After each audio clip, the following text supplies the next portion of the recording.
अपनी सैन्य ताकत मजबूत कर रहा सऊदी अरब, भारत का दुश्मन बन रहा सऊदी अरब का मददगार, अपनी सेना को आधुनिक हथियारों से लैस कर रहा सऊदी। दोस्तों, सऊदी अरब के पास पैसे की कोई कमी नहीं है, उसके बाद भी वो सैन्य शक्ति के मामले में अपने को मजबूत नहीं कर पाया। अमीर होने के बारे में बात करें तो यहां की एकमात्र कंपनी भारत के सबसे रईस व्यक्ति की कुल संपत्ति से दोगुना फायदा कमाती है। कंपनी की इतनी कमाई तब थी जब ये किसी भी स्टॉक एक्सचेंज में लिस्टेड नहीं थी। अब सवाल ये उठता है कि इतनी अधिक कमाई करने वाला सऊदी अरब बाकी मामलों में अब तक ताकतवर क्यों नहीं बन पाया। उसके ऊपर विद्रोही आराम से हमला कर जाते हैं। इसी तरह के हमलों की वजह से सऊदी अरब को नुकसान हो रहा था, तो वो अपने को मजबूत करने की दिशा में कोई काम क्यों नहीं कर पा रहा था। सऊदी के पास पैसे की कोई कमी नहीं है, अत्याधुनिक हथियार हैं, फिर भी उसकी सेना यमन से युद्ध क्यों नहीं जीत पा रही थी। सऊदी अरब के लिए बड़ी चुनौती यह है कि वो तेल के बेशुमार पैसे को आर्मी की ताकत के रूप में तब्दील करे। और विशेषज्ञ कहते हैं कि सऊदी की सेना बहुत कमजोर है, उसे कोई ट्रेनिंग नहीं है कि अत्याधुनिक हथियारों को कैसे चलाया जाए। दरअसल एक बात यह भी कही जाती है कि अगर सऊदी अरब की सेना मजबूत हुई तो वो यहां पर तख्ता पलट भी कर सकती है, और इसी वजह से सऊदी का शाही परिवार इस बात से हमेशा ही डरता रहा है। लिहाजा दोस्तों, सऊदी अपनी सुरक्षा और सेना की जरूरतों के लिए अमेरिका और पाकिस्तान पर निर्भर रहता है। यमन के खिलाफ लड़ाई में सऊदी कितना खर्च कर चुका है, इसकी जानकारी अब तक सार्वजनिक भी नहीं की गई है। दोस्तों, सऊदी अरब ने यमन में मार्च 2015 में हस्तक्षेप शुरू किया था। दोस्तों, सऊदी के नेतृत्व वाले सैनिकों ने हवाई हमले शुरू किए थे और छोटी संख्या में जमीन पर भी अपने सैनिकों को भेजा था। तब से लेकर अब तक लड़ाई चली, तब तक सऊदी अरब को केवल नुकसान ही उठाना पड़ा है। हालांकि अब दुनिया के समीकरण बदलते जा रहे हैं। आज सऊदी अरब इजराइल जैसे देशों के साथ संबंध बढ़ा रहा है। वो अपने ऊपर लगे कट्टरपंथी देश के तमगे को भी हटाने की पूरी तैयारी कर रहा है। इसके अलावा सऊदी अरब की ईरान के साथ भी दुश्मनी है। वॉशिंगटन इंस्टीट्यूट में इराक, ईरान और फारस की खाड़ी के विशेषज्ञ और रक्षा विशेषज्ञों की माने तो यह सच है कि ईरान सऊदी से सैन्य ताकत के मामले में कहीं आगे है। ईरान की सेना में आपको कोई ऐसा नहीं मिलेगा जो जमीन पर कहता हो कि उसे सऊदी की सेना से डर लगता है। यमन में सऊदी के सैनिकों के हमले से भी समझा जा सकता है। कई सालों से युद्ध जारी है, लेकिन सऊदी को कुछ भी हासिल नहीं हुआ। लेकिन बदले समय के साथ सऊदी अरब अब खुद को ताकतवर बनाता जा रहा है, और इसके ताकतवर बनाने के पीछे अब अमेरिका और पाकिस्तान जैसे मुल्क नहीं हैं, बल्कि सऊदी अरब अब चीन की मदद से खुद की सैन्य ताकत को मजबूत करने में जुटा है। दोस्तों, हाल ही में खुलासा हुआ है कि सऊदी अरब चीन की मदद से अपनी मिसाइल ताकत को धार दे रहा है। दोस्तों, आज के इस वीडियो में मैं आपको इसी खबर के बारे में बताने वाला हूं कि कैसे दुनिया के बदलते समीकरणों के बीच चीन अपनी ताकत को खाड़ी देशों तक फैला रहा है। एक तरफ चीन ईरान के साथ दोस्ती का नाटक करता है, तो दूसरी तरफ ईरान के कट्टर दुश्मन सऊदी अरब को मिसाइल तकनीक भी बेच रहा है। दोस्तों, वीडियो को बिना स्किप किए इसे पूरा देखिए ताकि आप लोग चीन की इस बहुत बड़ी चाल को समझ जाएं। चीन की मदद से बैलिस्टिक मिसाइल बना रहा सऊदी अरब। सैटेलाइट तस्वीरों और खुफिया रिपोर्ट में हुआ बड़ा खुलासा। चीन ने सऊदी अरब को ट्रांसफर की मिसाइल टेक्नोलॉजी। दोस्तों, जब भी दुनिया में धोखे का जिक्र होता है तो सबसे पहले चीन का ही नाम सामने आता है।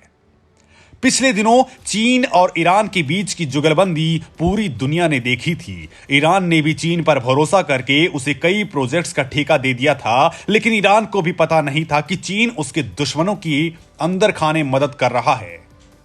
ईरान का यह दुश्मन कोई और नहीं है, बल्कि वो है सऊदी अरब, जिसको चीन चोरी छिपे मिसाइल तकनीक बेच रहा था। दरअसल दोस्तों, अमेरिकी खुफिया एजेंसियों ने खुलासा किया है कि सऊदी अरब अब चीन की मदद से अपनी खुद की बैलिस्टिक मिसाइलों का विकास कर रहा है। CNN ने अमेरिकी खुफिया एजेंसियों के हवाले से यह बड़ा दावा किया है कि सऊदी अरब चीन की मदद से बैलिस्टिक मिसाइल बना रहा है, जिससे मिडिल ईस्ट की राजनीति में उथल पुथल मच सकती है। सऊदी अरब पहले से ही चीन से बैलिस्टिक मिसाइलें खरीदता रहा है, लेकिन अब तक वो अपनी खुद की मिसाइलें बनाने में सक्षम नहीं था।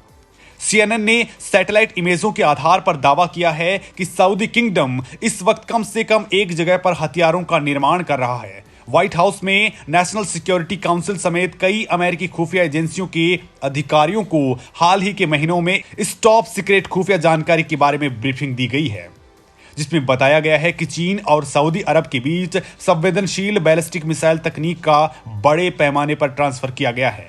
दोस्तों, बाइडेन प्रशासन अब इस बात का आकलन कर रहा है कि क्या सऊदी अरब का बैलिस्टिक मिसाइल बनाने की कोशिशें रीजनल पावर डायनेमिक्स को बदल सकती हैं या नहीं।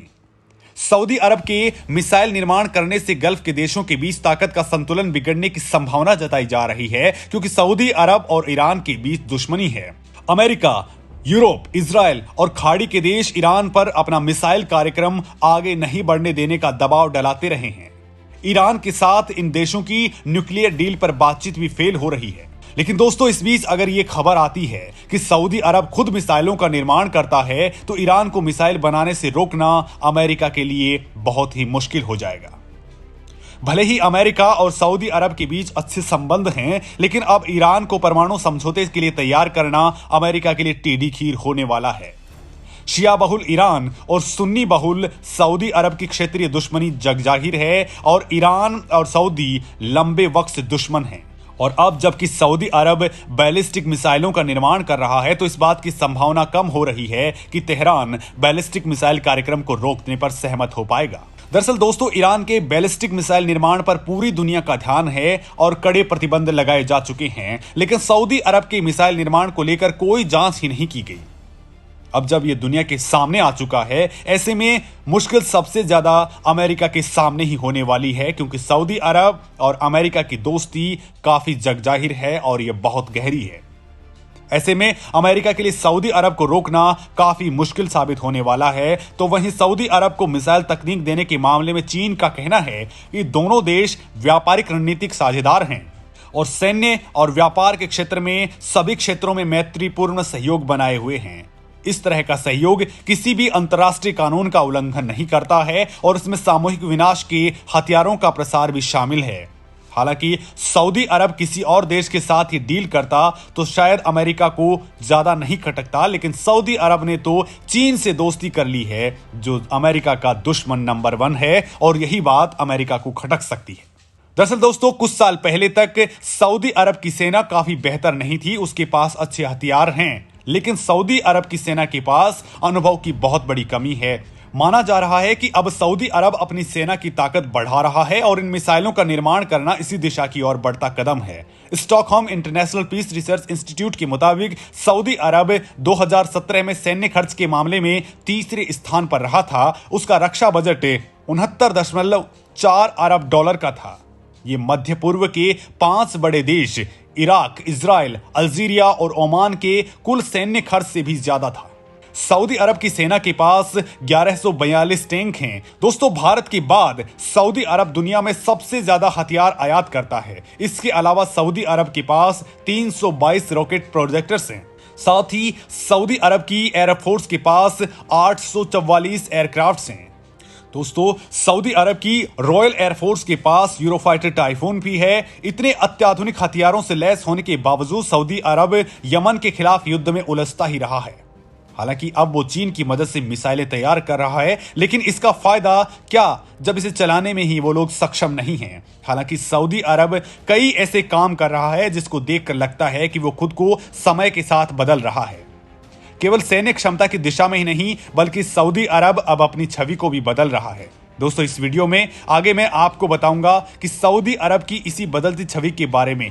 दोस्तों, एक वक्त भी था जब सऊदी अरब की सेना में महिलाओं को शामिल नहीं किया जाता था, लेकिन बदलते वक्त के साथ सऊदी अरब की सोच पर भी पश्चिमी सभ्यता का असर साफ दिख रहा है। इसी साल फरवरी में सऊदी अरब की डिफेंस मिनिस्ट्री ने ऐतिहासिक फैसला करते हुए आर्मी में महिलाओं के शामिल होने को मंजूरी दे दी थी, लेकिन महिलाओं को जंग के मैदान से दूर रखने की बात कही गई थी।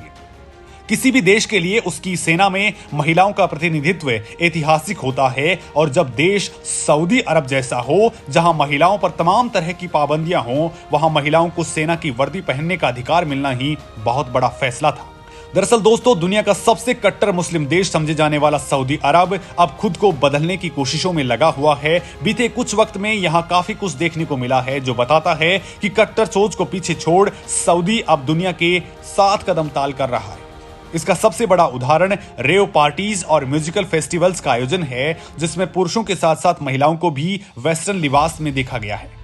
पार्टी में शामिल लोग म्यूजिक की धुनों पर ऐसे थिरके जैसे वो सऊदी में नहीं बल्कि अमेरिका में हो। अभी कुछ दिन पहले ही सऊदी अरब में तबलीगी जमात पर भी पाबंदी लगा दी गई है। इस बैन को लगाने के बाद सऊदी अरब सरकार ने तबलीगी जमात को आतंक का दरवाजा कहा था। दरअसल ये मुसलमानों का ऐसा संगठन है जिसको पूरी दुनिया में जाना जाता है, लेकिन सऊदी अरब ने इस पर बैन लगाकर दुनिया को बता दिया कि वो अपनी कट्टरवादी सोच को बाहर छोड़ना चाहता है।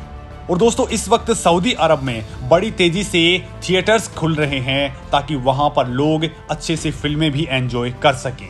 दोस्तों, आपको क्या लगता है कि सऊदी अरब जिस तरीके की सोच को आगे बढ़ा रहा है वो आने वाले दिनों में भी जारी रहेगी या फिर से वहां कट्टरता पनप सकती है? आप इस बारे में क्या कुछ सोचते हैं? कमेंट लिख करके जरूर बताएं।